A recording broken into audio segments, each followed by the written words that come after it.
drop neurogenesis every night when you go to sleep. God say, you know what? I'm going to help this brother. Yeah, I'm going to help this sister. They got a lot of issues going on, a lot of drama. But I'm going to drop some of these neurogenesis. And you wake up, I'm going to show you what I'm saying. Lamentations 3:23 says it like this. They are new every morning. Great is thy faithfulness. The mercies of God are new every morning when you get up. He's giving you a new opportunity to change your mind. A new opportunity to say, I don't want to live like that anymore. I don't want to be hateful anymore. I don't want to be bound in my sin anymore. I don't want to live my life lonely no more. I don't want to be fearful and tearful anymore. Made up in my mind to tell the devil I changed my mind. Don't want to live without God anymore. Don't want to live in rebellion anymore. I made up my mind. I tell the devil I changed my mind. Oh, somebody give me praise. I changed my mind. Oh, my goodness. Woo, stay with me. One of the greatest stories in the Bible of neurogenesis is in the book of Luke. And it's about the prodigal son. You know the story of the prodigal son.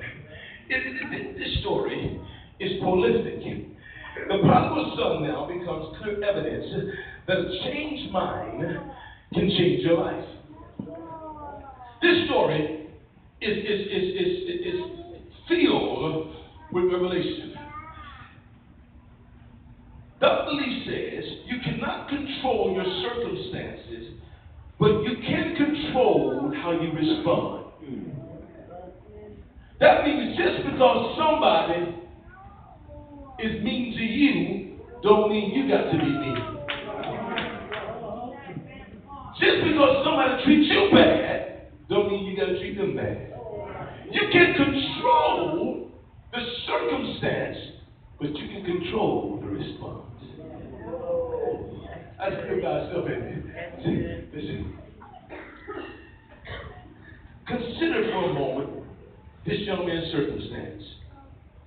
Bible says that the prodigal son goes to his daddy and he says, Daddy, he said, I don't want to live in Albuquerque no more.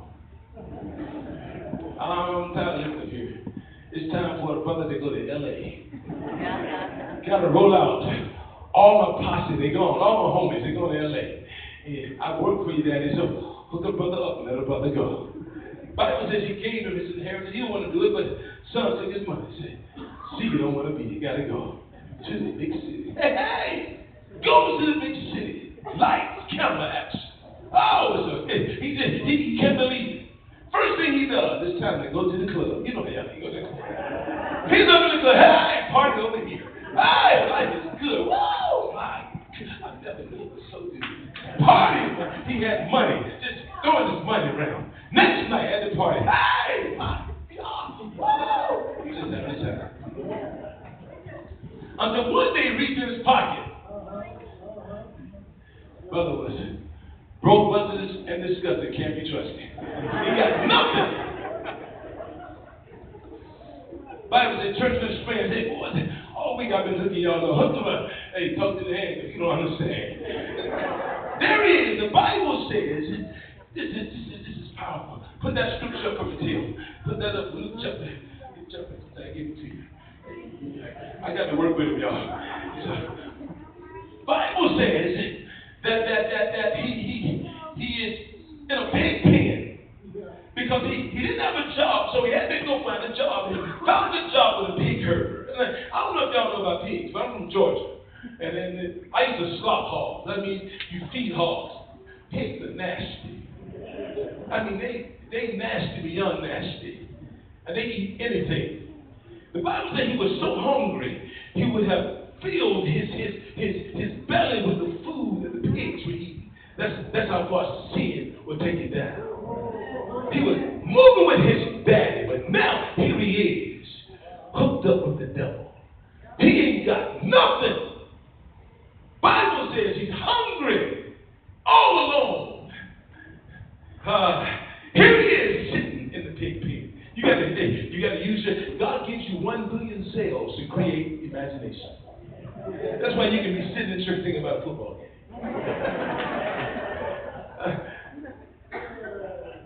So you got to use your imagination. He's sitting in the pig pen. My God, man, I just destroyed my life. Should be better than this, better than this. My word. And the Bible says, the night before now, God dropped what in neurogenesis, giving him the ability to what? That's why I love y'all. Y'all be listening. He sat there, and the Bible says, and when he came to himself, he said, how many hired servants, my father, have bread enough and to spare, and I perish with hunger? I will arise and go to my father and say, Father, I've sinned against heaven and before thee, and am no more worthy to be called thy son. Make me as one of thy hired servants. And he rose, came to his father. When he saw him a great way off, his father saw him, had compassion, ran, fell on his neck, kissed him. And here it is. I like this. He's sitting there. Listen, there is no one there. He's there by himself. See, a lot of times, when we go through stuff, even as we're saved, we get mad because we say, ain't nobody coming to see me. He didn't get a card in the mail. He didn't get a letter. He was there all by himself.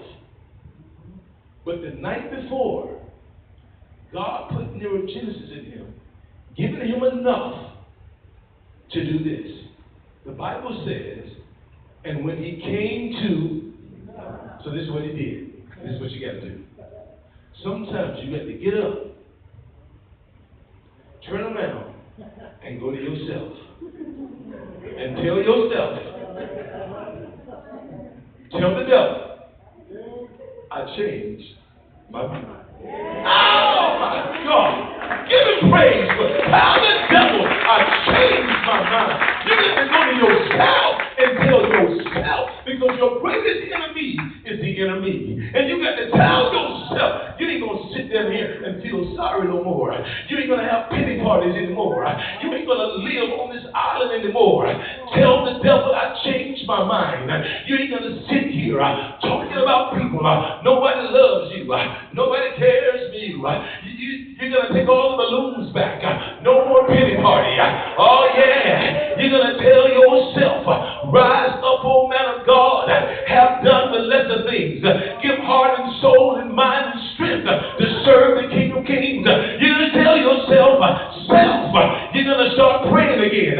Self, you're going to start worshiping God again. You're going to tell yourself, I've changed my mind. I'm not going to live, amen, to myself anymore. I'm going to live for God now. Tell the devil I've changed my mind. Somebody give me praise.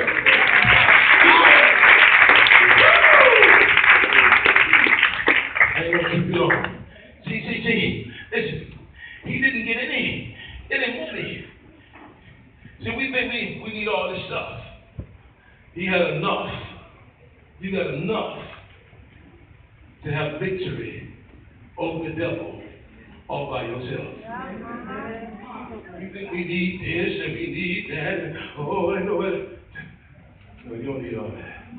And it's good to have brothers and sisters, but at the end of the day, he's enough. Good Lord.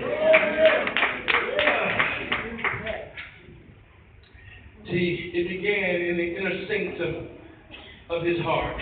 Once he began to speak to his brain and tell his brain, you don't have to live like this anymore. His words changed the structure of his life. Because the Bible says when he did that, the Bible says that I will arise. That when you change what you speak, you can start going up now to different levels. You go up different steps. With each new level, there are different devils that you have to deal with. But as you move up different levels now, you begin to understand that God has a destiny for your life, that you ain't got to stay in that same place. You ain't got to stay in fear. You ain't got to stay in anxiety. You ain't got to stay in depression. You ain't got to stay in loneliness. You ain't got to stay in anger and bitterness. You ain't got to stay in temper tantrums. But you can rise. I will rise.